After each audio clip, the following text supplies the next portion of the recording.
सोचो, आप एक बड़े से मैदान में अपने दोस्त को आवाज दे रहे हो। आपकी आवाज, जो एक तरह की एनर्जी है, हवा में लहरों की तरह जाती है। लेकिन अगर आपका दोस्त इतना दूर हो कि उसे सुनाई ना दे, तब इलेक्ट्रॉनिक कम्युनिकेशन काम आता है। ये जैसे आपकी आवाज को एक कहास गाड़ी देना है जो उसे बहुत तेज और दूर ले जा सके। इलेक्ट्रॉनिक कम्युनिकेशन हमारी आवाजों और तस्वीरों को सिग्नल में बदल देता है। ये सिग्नल तारों या रेडियो वेव्स से दूर दूर तक जा सकते हैं। ये मानो हमारी बातों और तस्वीरों को एक कोड में बदलना है जिसे बिजली की रफ्तार से भेजा जा सके। एक माइक्रोफोन के बारे में सोचो। जब आप उसमें बोलते हो तो माइक्रोफोन आपकी आवाज की साउंड वेव्स को इलेक्ट्रिकल सिग्नल में बदल देता है। ये इलेक्ट्रिकल सिग्नल छोटे छोटे मैसेंजर जैसे होते हैं जो आपकी आवाज की जानकारी ले जाते हैं। फिर ये सिग्नल तारों या रेडियो वेव्स से भेजे जा सकते हैं। 19वीं सदी की शुरुआत में कम्युनिकेशन दूरी तक सीमित था। मैसेज घोड़ों या जहाजों जितनी ही तेजी से जा सकते थे। लेकिन 1845 में सैमुअल मोर्स ने अपने टेलीग्राफ के आविष्कार से सब बदल दिया। मोर्स के टेलीग्राफ में डॉट्स और डैश का एक आसान सिस्टम था जिसे मोर्स कोड कहते हैं, अक्षरों और नंबरों को दिखाने के लिए। ये कोड तारों से इलेक्ट्रिकल पल्स के रूप में भेजे जाते थे। दो दूर शहरों को जोड़ने वाले एक लंबे तार की कल्पना करो। एक छोर पर एक ऑपरेटर मोर्स कोड में मैसेज टैप करता है, दूसरे छोर पर दूसरा ऑपरेटर क्लिक सुनता है और मैसेज को डिकोड करता है। टेलीग्राफ एक क्रांतिकारी आविष्कार था। इसने लोगों को पहली बार लंबी दूरी पर तुरंत बात करने की अनुमति दी। समाचार और जानकारी अब बहुत तेजी से यात्रा कर सकते थे। लोगों को ऐसे तरीकों से जोड़ रहे थे जिसकी पहले कभी कल्पना भी नहीं की गई थी। टेलीग्राफ एक बड़ी खोज थी, लेकिन यह अभी भी कोड पर निर्भर था। टेलीग्राफ ने दूरसंचार में क्रांति ला दी थी, लेकिन इसमें एक बड़ी कमी थी। संदेशों को मोर्स कोड में बदलना और फिर उन्हें डिकोड करना पड़ता था, जो समय लेने वाला और जटिल था। क्या हो अगर हम अपनी आवाज की असली ध्वनि भेज सकें? क्या हो अगर हम सीधे अपनी बात कह सकें बिना किसी कोड के? यह सपना 1872 में अलेक्जेंडर ग्राहम बेल के टेलीफोन के आविष्कार के साथ हकीकत बन गया। बेल ने एक ऐसा उपकरण बनाया जो हमारी आवाज को इलेक्ट्रिकल सिग्नल में बदल सकता था और फिर उसे वापस ध्वनि में परिवर्तित कर सकता था। बेल के टेलीफोन ने इलेक्ट्रिकल सिग्नल जैसे माइक्रोफोन से आने वाले को रिसीविंग एंड पर वापस साउंड वेव्स में बदल दिया। यह एक अद्भुत तकनीकी उपलब्धि थी जिसने संचार के तरीके को पूरी तरह से बदल दिया।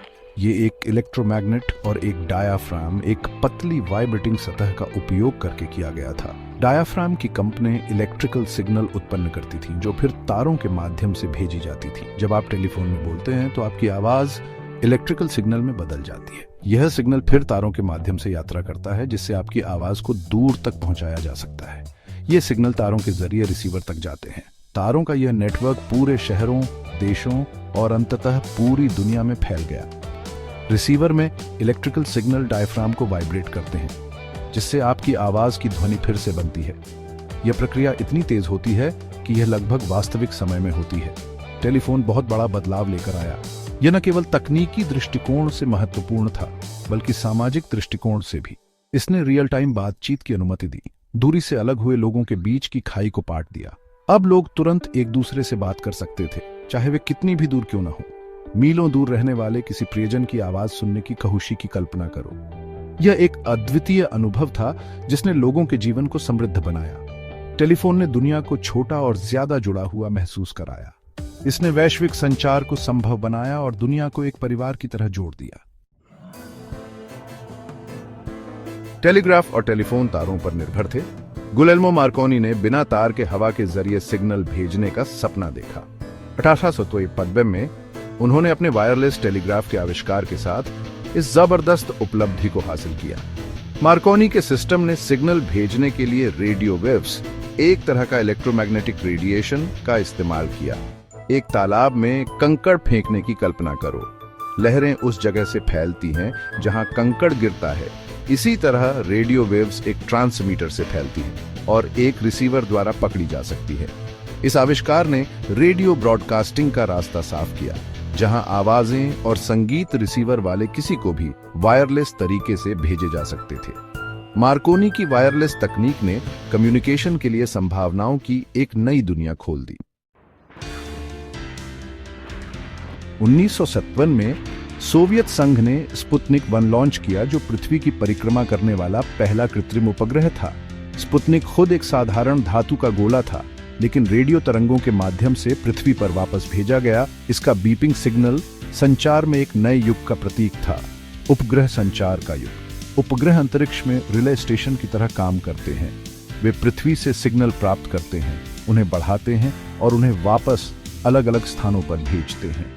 यह समुद्र और महाद्वीपों तक विशाल दूरी पर संचार की अनुमति देता है।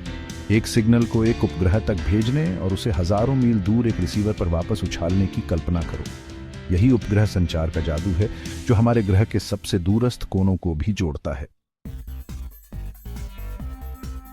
सेक्शन 6 लेजर लाइट बीम्स हमारी आवाजें और वीडियो ले जा रही हैं। रेडियो वेव्स ब्रॉडकास्टिंग के लिए बहुत अच्छे हैं, लेकिन उनकी सीमाएं हैं।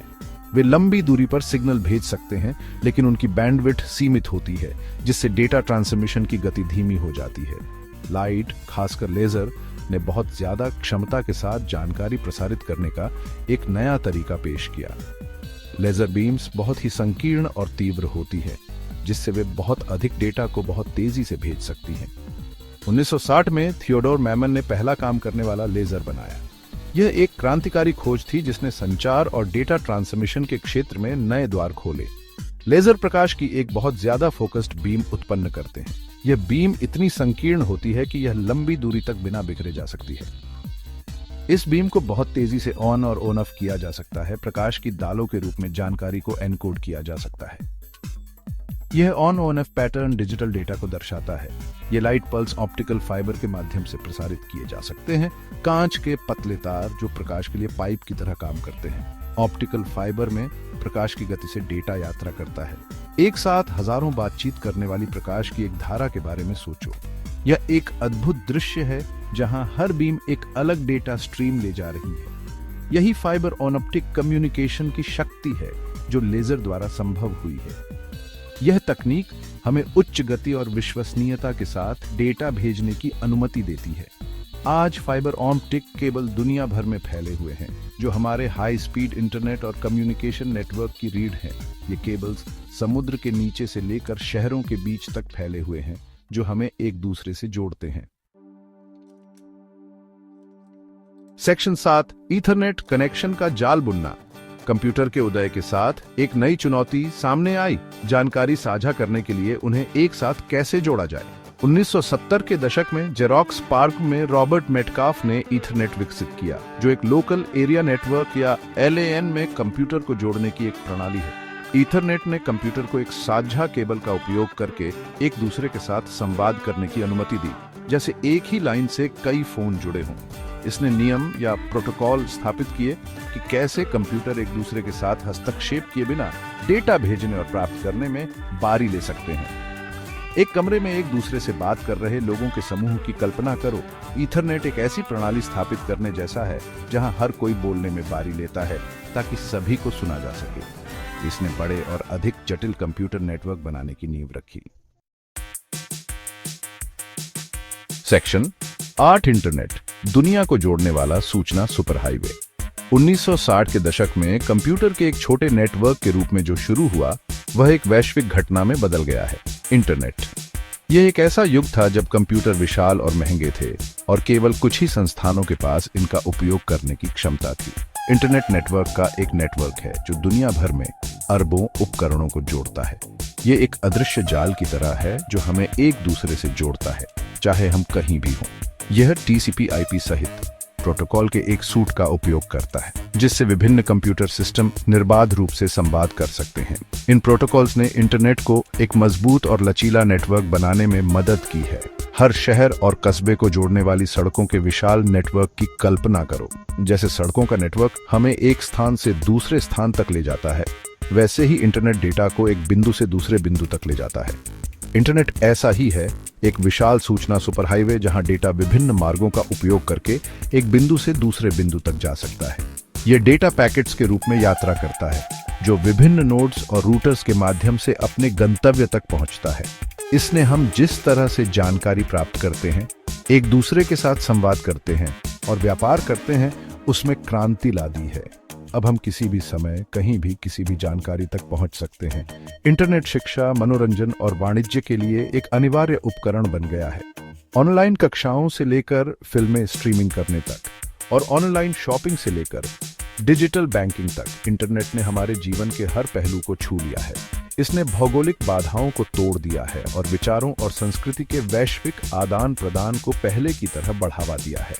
अब हम दुनिया के किसी भी कोने से जुड़ सकते हैं और विभिन्न संस्कृतियों और विचारों का अनुभव कर सकते हैं। सेक्शन 9, एक बदली हुई दुनिया, इलेक्ट्रॉनिक कम्युनिकेशन का स्थायी प्रभाव। टेलीग्राफ के साधारण क्लिक से लेकर इंटरनेट की विशाल अंतरसंबद्धता तक इलेक्ट्रॉनिक कम्युनिकेशन ने हमारी दुनिया को गहरे तरीकों से बदल दिया है। इसने दूरियों को कम कर दिया है, सूचना की गति को तेज कर दिया है और हमें उन तरीकों से जोड़ा है जिनकी एक सदी पहले कल्पना भी नहीं की जा सकती थी। अब हम दुनिया में कहीं भी किसी से भी तुरंत बात कर सकते हैं। हमारे पास अपनी उंगलियों पर जानकारी का भंडार है। व्यवसाय विश्व स्तर पर काम कर सकते हैं और व्यक्ति दुनिया के विभिन्न कोनों से परियोजनाओं पर जुड़ सकते हैं और सहयोग कर सकते हैं। इलेक्ट्रॉनिक कम्युनिकेशन ने हमें ज्ञान के साथ सशक्त बनाया है, हमें प्रियजनों के साथ जोड़ा है और अवसरों की दुनिया खोली है। जैसे जैसे तकनीक का विकास होता रहेगा, एक बात निश्चित है, संचार का भविष्य और भी अधिक जुड़ा हुआ और